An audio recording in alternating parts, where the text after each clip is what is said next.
नमस्कार, मैं मनीष स्वागत करता हूं आपको अपने इस यूट्यूब चैनल पे। दोस्तों, जो कल प्रेस कॉन्फ्रेंस किया गया रेलवे मिनिस्टर सर के द्वारा, तो जो कुछ मुद्दे उनके सामने रेज किए गए और जो कुछ मुद्दे उन्होंने बताए, टोटल कंक्लूजन पे हम बात करेंगे। क्योंकि आपने तो वीडियो कॉन्फ्रेंस का जो भी है वो चीज़ें वीडियो आपने देखा होगा। तो अब असली मुद्दा ये है कि कमेटी जो गठित की गई है उसका आउटकम क्या होगा, हम एक्सपेक्ट करने की कोशिश करेंगे, यानी कि अपने तरीके से उसको निचोड़ निकालने की कोशिश करेंगे कि उसका आउटकम क्या हो सकता है। और जो चीज़ें हुई है इस 2-3 दिनों के अंदर, परिघटनाएं घटित हुई है, उसका मीनिंग क्या है, सभी चीज़ों को हम एक चीज़ों को हम डिस्कस करने की कोशिश करेंगे। मैं कुछ में गलत भी हो सकता हूँ, हो सकता है कि मैं कुछ मुद्दों पे सही भी हो सकता हूँ, आप भी सही हो सकते हैं, आप भी गलत हो सकते हैं, सबका अपना अपना ओपिनियन है। तो आप क्या सोचते हैं नीचे कमेंट बॉक्स में कमेंट जरूर करके बताइएगा कि ऐसा नहीं सर, ऐसा होगा या ऐसा होना चाहिए था। ठीक है, तो हम एक एक मुद्दे पे बात करेंगे। ठीक है, सबसे पहला जो मुद्दा है, जो दो ही मुद्दा एक्चुअल में हाईलाइट हुआ है, CBT 2 नहीं होनी चाहिए ग्रुप डी में, और जो NTPC में CBT 2 है उसमें जो 20 टाइम्स आपके रोल नंबर हैं उसको कैंडिडेट में कन्वर्ट कर दिया जाए। यही दो मुद्दे पे जो चीज़ें इतनी बवाल मची हुई है, और मेजरली आपके रेलवे ने भी इसी दो मुद्दे को एक्सेप्ट किया है।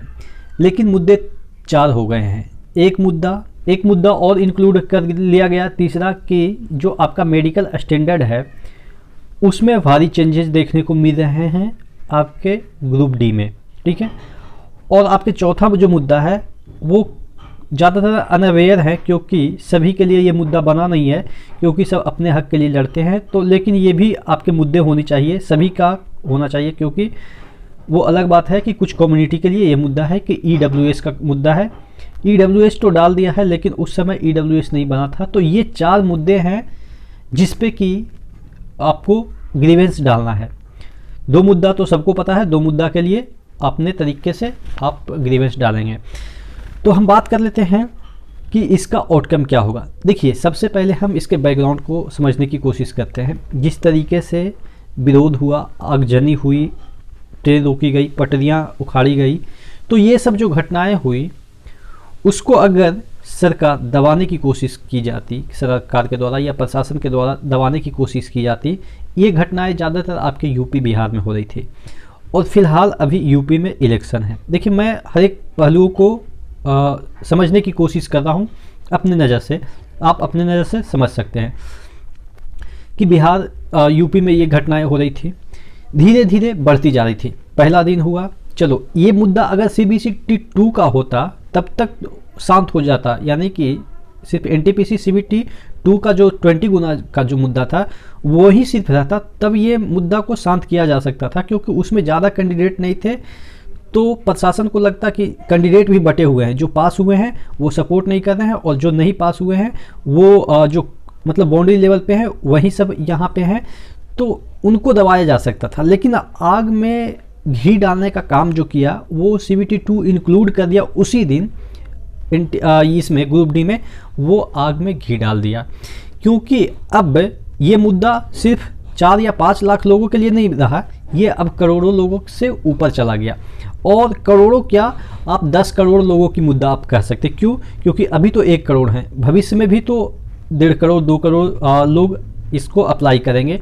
तो जो नहीं भी पढ़ रहे थे, यानी कि अभी स्टार्टिंग ही किए हैं, जो फॉर्म नहीं भी डाले हैं, उनके लिए भी ये मुद्दा बन गया। क्योंकि भविष्य में उनको भी ग्रुप डी देनी है, जब वैकेंसी निकलेगी तो उनको 2 लेवल क्रॉस करनी है। तो उनको लगने लगा कि ये तो चलो ठीक है, मैंने नहीं भरा था तो मुझे इस आंदोलन से कोई फ़र्क नहीं पड़ता है।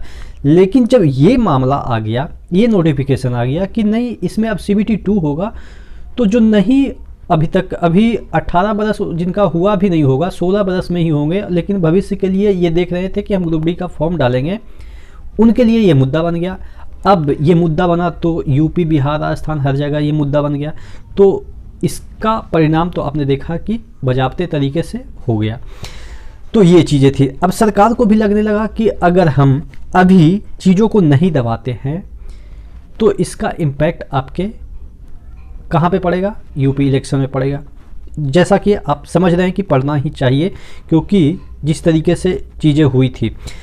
अब सरकार को इसको दबानी है, क्या कर दिया कि कमेटी का गठन कर दिया, ठीक है। और कमेटी का गठन का रिपोर्ट आपको भी पता है कि इलेक्शन के बाद आएगा। अब इलेक्शन निपट जाएगा, इधर आपका मुद्दा दब गया, क्योंकि अगर ये चीज़ें अगर गठित नहीं होती, आपके फेवर में कुछ रिजल्ट नहीं दिए जाते, तो धीरे धीरे और भी आग पकड़ता और ये पॉलिटिकल मुद्दा बन जाता। और पॉलिटिकल मुद्दा बनने के बाद पोलराइजेशन वोटों का होना चालू हो जाता, यानी कि यूपी पूरा आपके गढ़ हो जाते, यानी कि कुरुक्षेत्र हरियाणा के बजाय यूपी में हो जाता, यानी कि महाभारत की मैं बात कर रहा हूँ। तो ये चीज़ें हैं, बैकग्राउंड ये चल रही थी कि इस मुद्दे को कैसे सॉर्ट आउट किया जाए। इसके लिए फ़िलहाल इलेक्शन को देखते हुए और इन सभी चीज़ों को देखते हुए कि फर्दर रेलवे का और भी नुकसान ना हो, पटरियाँ और भी ना उखड़े या आगजनी और भी ना हो, इसको डिप्लोमेटिक तरीके से किस तरीके से सुलझाना चाहिए। अच्छा एक्शन लिया था सरकार ने और सराहनीय भी है, क्योंकि अगर नहीं कुछ फेवर में आता, स्टूडेंट के फेवर में कुछ भी नहीं आता, तो चीज़ें आउट ऑफ कंट्रोल हो गई थी, क्योंकि इसमें कोई लीडर ही नहीं था। लीडर होता तभी तो सरकार लीडर को पकड़ के जेल में डाल देती या कुछ करती। कोई लीडर ही नहीं है, सब अपने आप को लीडर मान रहे थे। तो अब किसको सरकार पकड़े? एक को तो पकड़ लेगी, दो को पकड़ लेगी, हॉस्टल में जाके पिटाई कर देंगे, लेकिन एक हॉस्टल इंडिया में तो नहीं है ना। तो चीज़ें इस तरीके से ये बैकग्राउंड था। अब बात कर लेते हैं कि इन फ्यूचर क्या होने वाली है। देखिए 2 ही मुद्दे हैं। अब इन 2 मुद्दों पे आपका एक कंडीशन बनता है कि 20 टाइम्स का जो फॉर्मूला है वो मान लें। अब लेकिन उसको मानने के बाद भी बहुत सारे चीज़ें उसमें पेचीदा मामला ये फंसेगा कि 20 टाइम्स कैंडिडेट को अगर वो बुलाते हैं तो हर एक लेवल में 20 टाइम्स कैंडिडेट को बुलाएंगे क्या? बहुत सारे उसमें लफड़े होंगे। तो इसका एक ही सॉल्यूशन है कि जो कट ऑफ है वो कॉमन कर दिया जाए, यानी कि इसमें पोस्ट वाइज जो है वो ना करके आपका सिर्फ 20 गुना, जैसे इस जोन में सपोज पटना मुजफ्फरपुर जोन में सपोज 100 वैकेंसी है, तो 100 का यानी कि 20 टाइम्स कैंडिडेट को पास आउट कर दिए और सभी फाइट करेंगे सभी के लिए, ठीक है, सभी पोस्ट के लिए। 12th वाले अलग हो जाएंगे, उसमें अलग 12th वाले के लिए निकाल दिया जाएगा। तो इस तरीके से किया जा सकता है, जो कि आपके नोटिफिकेशन के पूरा इतर हो जाएगा, क्योंकि नोटिफिकेशन में लिखा है कि हम सेपरेट CBT 2 लेंगे, और सेपरेट CBT 2 का मतलब सभी लोग 5 एग्ज़ाम देंगे, यानी कि ग्रेजुएट वाले की मैं बात कर रहा हूँ, और 12th वाले अपने जो 2-3 लेवल है उसके लिए 2 एग्ज़ाम देंगे। तो पूरा वो नोटिफिकेशन ही वॉश आउट हो जाएगा, क्योंकि उसके हर एक कंडीशन को चेंज करना पड़ेगा। तो उसमें थोड़ा सा कॉम्प्लिकेशन है, लेकिन हमारे जैसे छोटे दिमाग तो उसको बनाएंगे नहीं। जब भी अगर उन्होंने बात की है कि हम इसमें मॉडिफिकेशन करेंगे, तो हो सकता है कि उसमें मॉडिफिकेशन करें। चलिए, ये तो पेचीदा मामला है कि कैसे वो 20 टाइम्स को बुलाएंगे, उनकी प्रॉब्लम है। एक मामला यहाँ पे एक और फंसती है कि जो कैंडिडेट पास आउट है वो हो सकता है कि चुनौती दे इसको कोर्ट में। अब वो चुनौती देंगे तो वो हार भी सकते हैं, क्योंकि रेलवे अगर चेंज करती है तो उसमें लिखा रहता है कि रेलवे इसमें कभी भी चेंजेज कर सकती है। चुनौती अगर स्टूडेंट देते भी हैं जो पास आउट हैं, तो वो मुझे लग रहा है कि थोड़ा वीक हो जाएगा, क्योंकि रेलवे जब खुद कहती है कि मैं चेंज कर सकता हूं, तो कोर्ट भी कहेगा कि ये अपने अकॉर्डिंग चेंज कर सकते हैं, और जिस तरीके से परिस्थितियां बदली है उसके अकॉर्डिंग चेंज किया जा सकता है। तो ये सब इसमें पेचीदा मामला है, जो कि कैसे सुलझेगा वो तो आपके ग्रीवेंस डालने के बाद और जो चीज़ें कमेटी रिकमेंड करेगी उसके बाद ही कुछ होगा। तो ये चीज़ें हैं, थोड़ा सा इसमें पेचीदा मामला फंसा हुआ। मैं ये नहीं कह रहा हूँ कि इसको ऐसे पास कर देना चाहिए, इसको ऐसे पास करना चाहिए। मैं आपके सामने पॉइंट रख रहा हूँ कि कैसे इसको सॉर्ट आउट करेगा ये रेलवे जानता है। लेकिन हाँ, इसमें कुछ चांसेस हैं कि 20 टाइम्स कैंडिडेट को वो बुलाए। चलिए, उसमें मॉडिफिकेशन करेगा, अपने नोटिस में मॉडिफिकेशन कर लेगा कि हम इसको इस तरीके से लेते हैं, यानी कि जो सेपरेट वाइज जो हम कह रहे थे कट ऑफ, उसको क्लियर करके हम एक कॉमन कट ऑफ निकाल देते हैं। ये चीज़ें किया जा सकता है, ठीक है। तो इसमें क्या जो पास आउट कैंडिडेट है उसको फ़ायदा होगा या नुकसान होगा? थोड़ा सा नुकसान इस वजह से हो सकता है कि कुछ लोग और भी बढ़ जाएंगे, तो थोड़ा सा कंपटीशन तगड़ा हो जाएगा। तगड़ा क्या, आप पढ़े मतलब कि जो पहले से ऑलरेडी सिलेक्टेड हैं वो तो ऑब्वियस है थोड़ा ज़्यादा ही पढ़े होंगे या थोड़ा ज़्यादा ही टैलेंटेड होंगे, तो कोई भी नीचे से चला जाए क्या फ़र्क पड़ता है। आप अगर सिलेक्टेड हैं, सिलेक्शन लेने वाले हैं, तो कोई नीचे से कितना भी भीड़ बढ़ जाए आप सिलेक्ट हो जाएंगे, तो उनके लिए कोई दिक्कत नहीं है, आप पढ़ते रहिए। उनके लिए थोड़ा सा अपॉर्चुनिटी बढ़ जाएगी, जो कि मतलब कि कुछ भाग्य की वजह से जिनका सिलेक्शन नहीं हुआ था। चलिए ठीक है, तो हम ना किसी का फेवर कर रहे हैं, ना किसी को डिमोटिवेट करने की कोशिश कर रहे हैं, मैं अपना पॉइंट ऑफ व्यू रख रहा हूँ कि ऐसे हो सकता है वहाँ पे। ये तो हो गई फर्स्ट मुद्दा। सेकंड मुद्दा पे आते हैं जो कि मेजर है, और ये स्टूडेंट के पॉइंट ऑफ व्यू से भी सही है और कोई भी इसको सही कह सकता है कि CBT 2 नहीं होनी चाहिए। मैं इसके एकदम से 100% फेवर में हूँ कि CBT 2 नहीं होनी चाहिए। कोई भी कह सकता है, चलो वो वाला CBT 2 की मैं बात कर सकता हूँ कि या कोई भी कह सकता है कि उसमें नोटिफिकेशन में दिया था इस तरीके से रिजल्ट में ये वो, तो उसमें आदमी कोर्ट या ये वो कर सकता है या अपनी तर्क रख सकता है। लेकिन इसमें कौन सा तर्क रखा जाए कि CBT 2 जब एग्ज़ाम 1 महीने में है, आप समझ सकते हैं कि 1 महीने बाकी हैं, और उस समय सडनली आप चेंजेज करते हैं, और चेंजेज भी ऐसा नहीं कि चलो ठीक है कोई फ़र्क नहीं पड़ेगा, थोड़ा सा मेहनत कर लेंगे। आप इस तरीके से 3 साल से आदमी तैयारी कर रहा है और अचानक उसको ये पता चले कि ये तो कुछ भी नहीं है, एग्ज़ाम देंगे कोई फ़र्क ही नहीं पड़ता है, उसके बाद भी एक आगे बहुत बड़ा चीज़ बाकी है। तो ये बहुत बड़ा चीज़ें थी जिसको कि मुझे लग रहा है कि रेलवे को 100% इसमें बैकफुट पे जाना पड़ेगा। जो CBT 2 की बात कर रहा है ग्रुप डी में, उसको बैकफुट पे जाना पड़ेगा।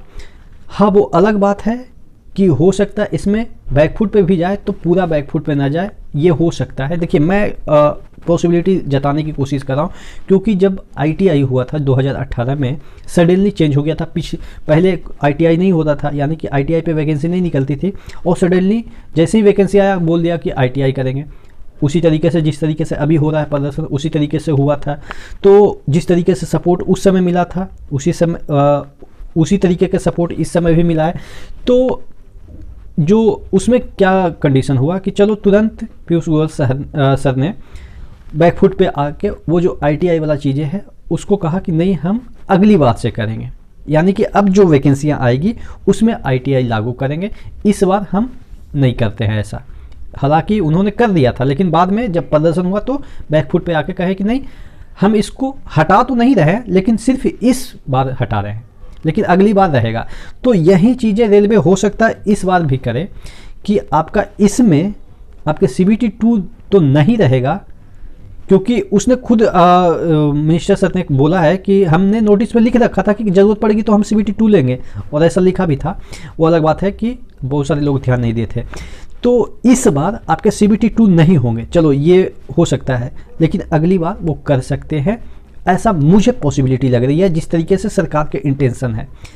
लेकिन मेरा मानना है कि ऐसा नहीं होना चाहिए, कभी नहीं होना चाहिए CBT 2, क्योंकि भाई आप समझ रहे हो, सबसे लोएस्ट कैटेगरी के जॉब की बात कर रहे हो। जब मैं गांव में गया था ना, मुझे अभी भी याद है कि मेरे पड़ोसी, और मेरे पड़ोसी क्या रिश्तेदार ही आप मानो, पता है मुझे क्या कहते हैं मेरे बैक साइड में, कि अरे उसका बेटा तो चौकीदार है, पानी पिलाता है ऑफिस में, ये वो पढ़ लिख के BTech करके इंजीनियर बन के पानी पिलाता है, ये वो। भाई आप विश्वास नहीं करोगे, 2 दिन तक मेरे खाने नहीं घुसे थे, ऐसी बातें सुनी थी। तो ये अब मैं उस पोस्ट पे हूँ कि चौकीदार हूँ या लेबर का काम करता हूँ, और उसको आप इस तरह से 2 स्टेज 4 स्टेज में कर रहे हैं। कोई देखने नहीं आता है कि भाई इतना मेहनत करके ये क्वालिफाई करता है, लेकिन जब आप के बैक साइड में कोई बोल देता है कि ये तो 4th ग्रेड का है, तो कितना बुरा लगता है। मेहनत तो हमने UPSC लेवल का कर रखा है, लेकिन रिजल्ट क्या आता है कि चौकीदार है, ये है वो है। तो नज़रिया लोगों का अभी भी कहने का चेंज नहीं हुआ है, लेकिन एग्ज़ाम का नज़रिया चेंज होता जा रहा है। तो थोड़ा अगर लोग बोलते हैं कि ये लेवल है, तो उसी टाइप का एग्ज़ाम भी होना चाहिए। आप क्वेश्चन का लेवल रखो, आप साइंस डाल दिए, उसमें कितना खतरनाक लेवल होता है, तो वहाँ तक ठीक है, वहाँ तक बच्चे डाइजेस्ट कर रहे हैं कि आप किसी भी तरीके से क्वेश्चन पूछो, हम लड़ने के लिए तैयार हैं। लेकिन ये क्या कि हर बार आप हम ही को मतलब कि परेशान करो, तो ये चीज़ें मैं भी मानता हूँ कि गलत है और सरकार को ऐसा नहीं करनी चाहिए। लेकिन सरकार है, किसी की थोड़ी ना सुनेगी। हाँ, वो अलग बात है, आपने इस बार सुना दिया है कि हमें हमारी बातें सुननी चाहिए आपको, नहीं तो कुछ बुरा होगा। और देखते हैं कि सरकार क्या एक्शन लेती है। यही मेरा पॉइंट ऑफ व्यू था इस प्रेस कॉन्फ्रेंस के बारे में आप क्या सोचते हैं, नीचे कमेंट बॉक्स में कमेंट करके ज़रूर बताएंगे। जल्द ही नेक्स्ट वीडियो मिलते हैं, और चैनल पे नए हैं तो सब्सक्राइब कर लीजिएगा, वीडियो अच्छी लगी तो लाइक कर लीजिएगा। जय हिंद।